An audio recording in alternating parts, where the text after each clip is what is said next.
नमस्कार मित्रांनो, आजच्या व्हिडिओमध्ये आपण हळद बाजारभाव बघणार आहोत। आज या ठिकाणी हळदमध्ये पुन्हा भाववाढ झालेली। यामध्ये आज आपण 3 बाजार समितींचा बाजारभाव बघणार आहोत। यामध्ये सांगली बाजार समिती, मुंबई बाजार समिती आणि बसमत बाजार समिती अशा 3 बाजार समितींचा बाजारभाव असेल।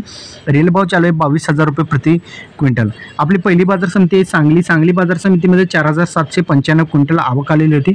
कमीत कमी भाव होता 14,000 रुपये, सर्वसाधारण दर होता 17,850 रुपये आणि जास्तीत जास्त भाव होता 21,700 रुपये प्रति क्विंटल। दुसरी बाजार समिती होती बसमत बाजार समितीमध्ये 1402 क्विंटल आवक आलेली होती। कमी भाव होता 13,505 रुपये, सर्वसाधारण भाव होता 16,252 रुपये आणि जास्तीत जास्त भाव होता 19,000 रुपये प्रति क्विंटल। त्यानंतर आपली शेवटची बाजार समिती आहे मुंबई बाजार समितीमध्ये 206 क्विंटल आवक आलेली होती आणि कमीत कमी भाव होता 16,000 रुपये, सर्वसाधारण भाव होता 19,000 रुपये आणि जास्तीत जास्त भाव होता 22,000 रुपये प्रति क्विंटल। तर अशा प्रकारे बघितलं तर आज आपण 3 बाजार समितींचा बाजारभाव बघितलेला आहे। तुमच्याकडे सध्या कशा प्रकारे बाजारभाव चालू आहे कमेंटमध्ये सांगायचं विसरू नका। चॅनलवर नवीन असाल चॅनलला सबस्क्राइब करून साईडच्या नोटिफिकेशन बेलला प्रेस करा। इथेच थांबा। जय हिंद, जय महाराष्ट्र।